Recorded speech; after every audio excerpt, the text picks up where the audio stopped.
जय हिंद साथियों।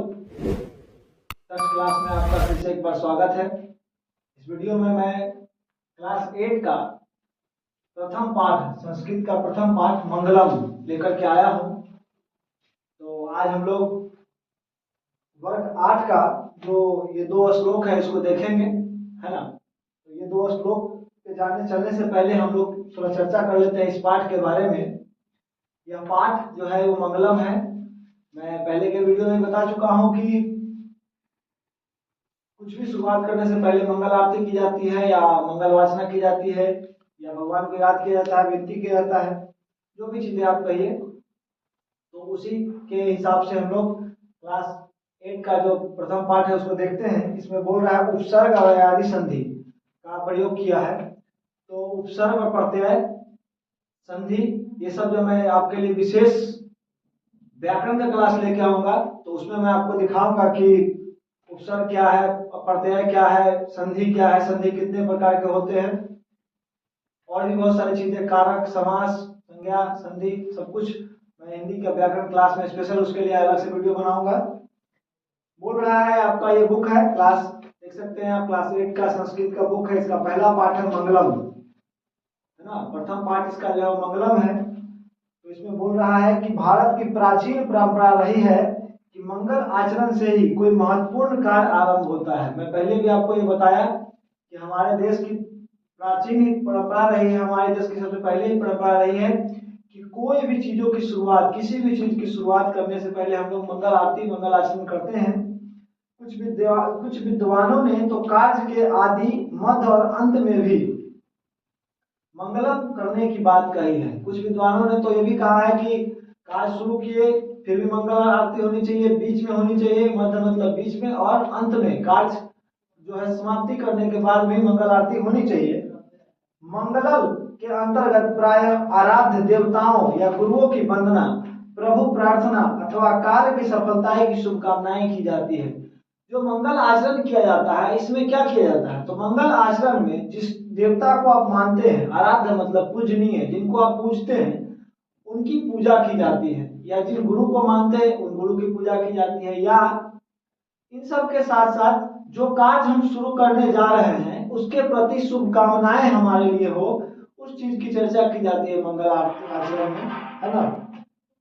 प्रस्तुत ये पाठ है मंगलम, ये जो आपका पाठ है, जो पाठ इसमें ऋग्वेद तथा उपनिषदों के मंत्र मंगल के रूप में दिए गए हैं, जिनमें सहयोग एवं गुरु शिष्य के अभुत्य की कामना की गई है। बोल रहा है कि ये जो पाठ दिया गया है इसमें ऋग्वेद तथा उपनिषद की चर्चा। अब आप आ गया इसमें दो चीज, उपनिषद और वेद, है ना। तो हम लोग समझते हैं पहले कि उपनिषद क्या होता है, वेद क्या होता है। तो मैं क्लास 9 के और 10th का जो वीडियो बनाया उसमें मैं बता चुका हूँ उपनिषद, लेकिन मैं फिर से दोबारा आपके लिए बता रहा हूँ। उपनिषद जो है, उपनिषद, इसकी संख्या होती है 108, ठीक है ना। और ये जो है ये महर्षि वेद व्यास जी के द्वारा लिखा गया है। वेद व्यास जी के द्वारा ये लिखा गया है उपनिषद, है ना। लिखा तो बहुत सारे ऋषियों के द्वारा गया है, लेकिन मुख्य रूप से जो है वो महर्षि वेद व्यास जी के द्वारा लिखा गया है। इसीलिए हम लोग जानते हैं कि महर्षि वेद व्यास जी का योगदान ज्यादा रहा है, तो महर्षि वेद व्यास जी के द्वारा लिखा गया है। जिस तरह से भारतीय जो संविधान है हमारा, वो एक कमेटी के द्वारा, एक समिति के द्वारा बनाया गया, तो उसमें कई सारे मेंबर थे, लेकिन उसमें अहम योगदान बाबा साहब भीमराव अम्बेडकर का था, जिसके कारण आज हम लोग ये जानते हैं कि बाबा साहब भीमराव अम्बेडकर ने भारत की संविधान लिखी। तो उसी प्रकार जो ये उपनिषद है, उपनिषद भी बहुत सारे ऋषियों ने मिलकर दिया है। इस उपनिषद में बहुत सारे ऋषियों का विचार प्रकट किया गया है, परंतु जो मुख्य भूमिका रही है वो महर्षि वेद व्यास की रही है। इसलिए हम लोग ये जानते हैं कि महर्षि वेद व्यास के द्वारा ये चीजें लिखी गई है। अब आते हैं वेद। तो वेद जो है वो 4 होता है। वेद जो है वो कितना होता है, तो 4 होता है। कौन कौन होता है भाई, ऋग्वेद, सामवेद, अथर्ववेद, और चौथा जो है वो क्या है, यजुर्वेद,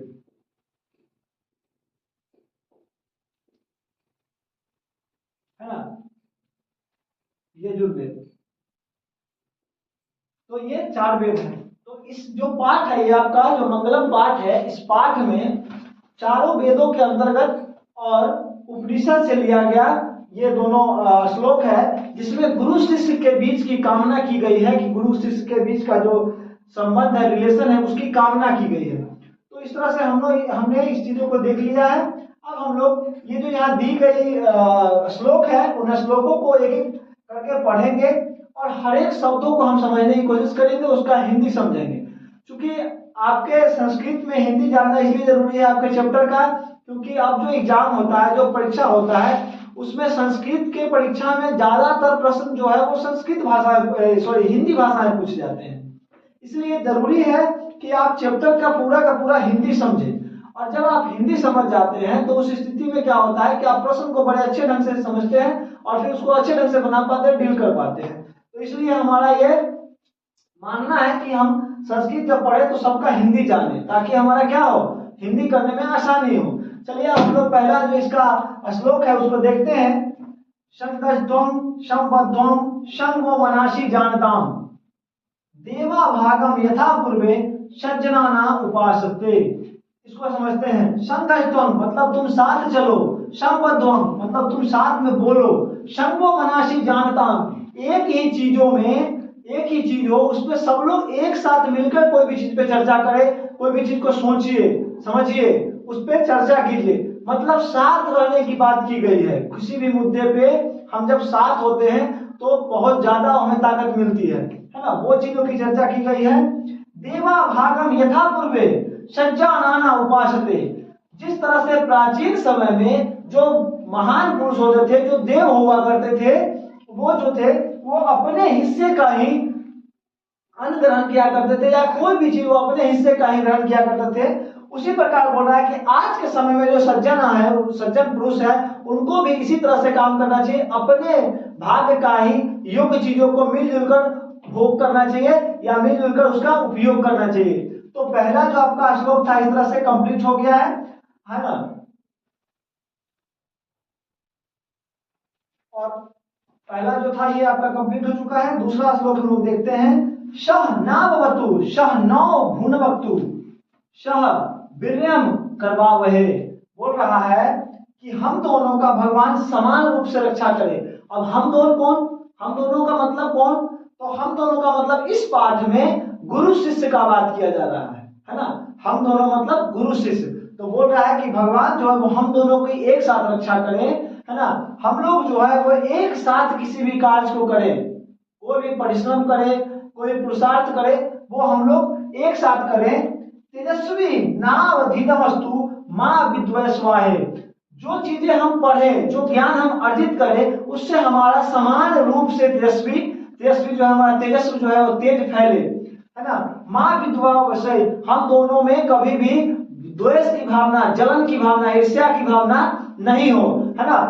इसके कहने का मतलब ये हुआ कि देखिए अगर कोई शिष्य कोई अच्छा कार्य करता है तो उसके गुरु का भी यश फैलता है, उसके गुरु का भी नाम होता है ना। तो वही कहने की कोशिश कर रहा है कि जो हम शिक्षा ग्रहण किए हैं उससे क्या हो, आपकी भी तेज फैले और हमारी भी तेज फैले, और साथ ही साथ हम दोनों में विद्वेष की भावना न हो। विद्वेष मतलब ईर्ष्या की भावना न हो, है ना।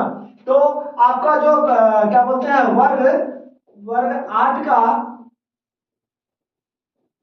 वर्ग अष्टम का जो आपका ये पहला पाठ था मंगलम, उसको हमने कंप्लीट करा दिया है। और मैं जो हूँ आपको इसका प्रश्न उत्तर हर एक मौखिक से लेकर के लिखित तक इसका प्रश्न उत्तर मैं करवाऊंगा। आप देख सकते हैं आपके पुस्तक में इसके जस्ट इसके पीछे जो है, पीछे वाले पेज पे, पन्ना पे, पृष्ठ पे जो है इसका हिंदी दिया हुआ है। तो आप खुद से भी इसको हिंदी इसका जो है अर्थ याद करके और आप क्या कर सकते हैं, इसका हिंदी कर सकते हैं। बाकी मैं कैसा समझाया हूँ उसको आप देखें और कमेंट करके बताएं कि सर क्या सही है क्या गलत है, ताकि मैं इसमें और भी सुधार करूं, अपने आप में और भी सुधार करूं। क्योंकि मैं रॉ मटेरियल हूँ, एक नया अभी अपना चैनल शुरू किया हूं, तो आप हमें बता सकते हैं कि सर कहाँ क्या गलत है क्या सही है। मैं आशा करता हूं कि आप लोग इस चीज पे ध्यान देंगे और बताएंगे कि सर कैसा पढ़ाया गया है, नहीं पढ़ाया गया है। और ये जो आप 10 मिनट का वीडियो देख रहे हैं, 15 मिनट का वीडियो देख रहे हैं, ये सिर्फ YouTube पे आपको 15 मिनट का वीडियो दिख रहा है, लेकिन इसके पीछे हम लोगों का 3-3, 4-4 घंटे का मेहनत होता है। तो मैं उम्मीद करता हूँ कि आप लोग जो जिस तरह से प्यार दे रहे हैं, मैं 2 दिन पहले ही अभी वीडियो अपलोड किया हूँ, 1000 के आसपास व्यू चला गया है, लोग देख रहे हैं, पसंद कर रहे हैं, प्यार दे रहे हैं, कमेंट कर रहे हैं। तो आप भी जो है वो देखें वीडियो को, है ना। जो भी क्लास के स्टूडेंट हैं, 10th क्लास के, मैं हर एक 6 से लेकर 10 तक का संस्कृत पढ़ा रहा हूँ मैं। तो आप मेरे YouTube चैनल पे हर एक क्लास का, हर एक वर्ग का वीडियो देख सकते हैं। मैं सिर्फ अभी संस्कृत ही पढ़ा रहा हूँ, है ना।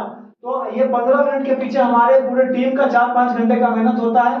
बहुत ज्यादा मेहनत हम कर रहे हैं आपके लिए, और YouTube से पढ़ने में कोई पैसे नहीं लगते है, फ्री ऑफ कॉस्ट है। तो बस आप लोग क्या करें, शेयर करें, मेरे चैनल को लाइक करें, कमेंट करें और ज़्यादा से ज़्यादा सब्सक्राइब